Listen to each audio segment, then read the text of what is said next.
खबर उत्तर प्रदेश कानपुर से कन्या विवाह सहायता योजना में करोड़ों के फर्जीवाड़े की जांच कर रही साइबर सेल ने प्रेमी जोड़े व श्रम विभाग के एक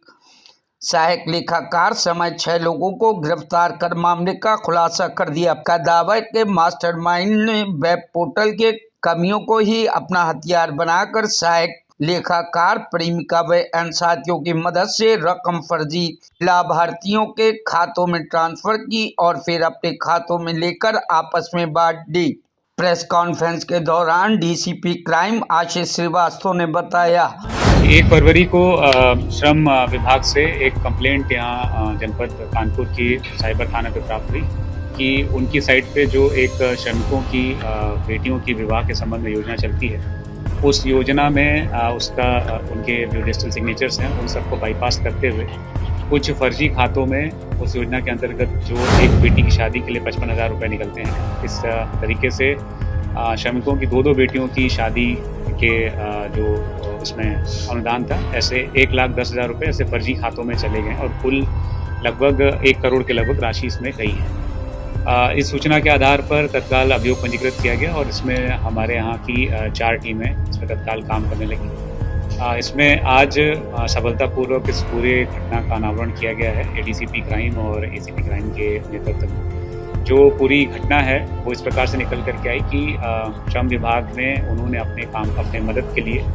एक व्यक्ति उदित मिश्रा को वहाँ पर उसको कभी कभी उससे मदद लेते थे और उसने एक कस्टमर केयर सेंटर भी वो चलाता था यहाँ सचेती में।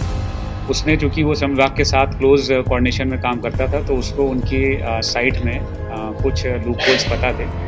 उसने उसी का प्रयोग करते हुए अपने अन्य साथियों को, जिनको हमने गिरफ्तार किया है, उनकी मदद से फर्जी बोगस अकाउंट्स बनाए। ये अकाउंट्स ऐसे लोगों के हैं जो अपात्र हैं, वास्तविक हैं लेकिन अपात्र हैं,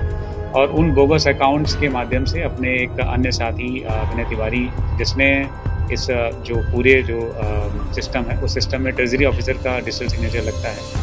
उस डिजिटल सिग्नेचर की इंक्रिप्शन कॉपी करके उदित मिश्रा को उपलब्ध कराया और जिसकी मदद से उदित मिश्रा ने पूरा सिस्टम ओवरराइड किया और इस तरीके से उन सभी फर्जी बोगस अकाउंट्स में इस योजना का पैसा पहुंचाया और उसमें से कुछ पैसा अपने भाई के अकाउंट में ट्रांसफ़र करके, जो अंकित मिश्रा पकड़ा गया है उसके अकाउंट में ट्रांसफ़र करके उसको पैसा निकाल करके उससे कुछ सामान खरीदे। तो इस पूरे घटनाक्रम में आज हम लोगों ने 6 लोगों की गिरफ्तारी की है। तो ये ओटीपी कैसे पता चला इन लोगों को, किस तरह से इन लोगों ने? जैसा मैंने बताया कि श्रम विभाग के क्लोज कोऑर्डिनेशन में जो मुख्य इसमें इस पूरे घटना का मुख्य षड्यंत्रकर्ता उदित मिश्रा है और वो श्रम विभाग के साथ में क्लोज कोऑर्डिनेशन में काम कर रहा था। प्राइवेट कर रहा था कि मतलब प्राइवेटली क्योंकि उनको कभी एज क्या कहते हैं टेक्निकल सलाहकार के रूप में उससे मदद ये लोग लेते रहते, तो उसको एक तरीके से डबल एजेंट की तरह काम कर रहा था। श्रम विभाग को लगता था कि उनकी मदद कर रहा है, लेकिन उनके माध्यम से उसने इनकी साइट में जो लूपहोल्स थे उसके बारे में जानकारी करी और फिर उसको समझ में आया कि जितने भी जो आप जैसे बता रहे हैं कि ALC और DLC के जो सिग्नेचर्स हैं और उनकी OTP के माध्यम से ही नॉर्मल प्रोसीजर में कोई भी प्रस्ताव आगे बढ़ता है, लेकिन उसको जानकारी हुई कि ट्रेजरी ऑफिसर का अगर डिजिटल सिग्नेचर है तो आप ये सारी चीज़ें ओवरराइड कर सकते हैं। तो विनय तिवारी, जो इसमें दूसरा अभियुक्त पकड़ा गया है, उसके माध्यम से उस ट्रेजरी ऑफिसर का डिजिटल सिग्नेचर ले करके और उससे पूरे सिस्टम को ओवरराइड किया गया और उसके बाद इन बोगस खातों में सबने पैसा दिया। कितने खातों में पैसा ट्रांसफर? लगभग 196 लोगों के खातों में पैसा गया है और हर एक खाते में मोटा 1,10,000 रुपये, जो 55,000 2 बेटियों के उसमें गए। जैसे लीगल होती है क्या, किस तरह से ट्रांसफर? देखिए, जो भी साइबर फ्रॉड होता है उसमें नॉर्मली 2 तरह के ट्रेल्स होते हैं जिसमें हम वर्क करते हैं। एक ट्रेल होता है कि घटना जैसे फ़ोन के माध्यम से या IP एड्रेस के माध्यम से कैसे की गई, तो किस तरीके से ओवरराइड किया गया, तो IP एड्रेस और फ़ोन्स को हम लोग ट्रेस करते हैं। और दूसरा तरीका होता है फाइनेंशियल ट्रेल, यानी पैसा कहाँ गया और अल्टीमेटली कहाँ निकला। तो जब हम लोगों ने इसको पहले जो हमारा टेक्निकल ट्रेल है उस पर वर्क करने की कोशिश करी तो ये समझ में आया कि एक रोहित नाम का व्यक्ति जो सहारनपुर में CSC चलाता है, उसकी CSC ID से ये सारी घटनाएं हुई हैं और जब उसके बारे में हमने जानकारी करी तो पता चला कि रोहित की CSC ID भी हैक की गई है और रोहित इसमें का इन्वॉल्वमेंट में नहीं है। फिर जब हमने फाइनेंशियल ट्रेल इसमें फॉलो किया तो फाइनेंशियल ट्रेल में पता चला कि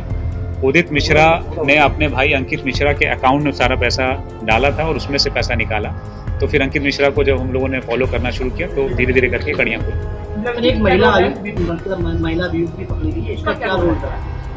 जो महिला साथ में पकड़ी गई है वो मुख्य षड्यंत्रकर्ता, मुख्य आरोपी उदित मिश्रा की गर्लफ्रेंड है और उसको भी टेक्निकल जानकारी है। उससे दोनों आपस में संपर्क में आए और फिर इन्होंने जो थोड़ी बहुत टेक्निकल मदद है वो उसने उदित मिश्रा को करी और फिर मिल करके ये काम आगे। महिला काफी पढ़ी लिखी है, बीटेक से कंप्यूटर साइंस करे, तो ये दोनों मिले हैं, कैसे संपर्क में आए? अभी तक की पूछताछ से पता चला है कि सोशल मीडिया साइट के माध्यम से दोनों एक दूसरे के संपर्क में आए। फिर दोनों के चूंकि इंटरेस्ट एक जैसे थे,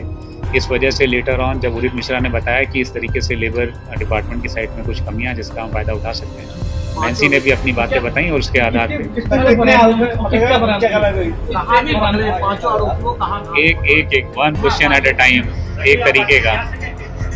कितने आलू पकड़े गए हैं और क्या क्या बरामद किया? हमने अभी 6 आदमी पकड़े हैं और इनसे हमने करीब 65 लाख रुपया जो ऑलरेडी हम लोगों ने फ्रीज करा दिया था, उसके अलावा लगभग 18 लाख रुपया ऐसा है जो पेमेंट गेटवे में है, वो भी फ्रीज है। इन लोगों के कब्जे से जो इन्होंने पैसा निकाला था उसमें से इन्होंने कई कुछ गाड़ियाँ, कुछ ज्वेलरी, कुछ फोन्स, कुछ फर्नीचर खरीद लिया था, वो सब हमने बरामद किया। Bureau report, news hub Bharat.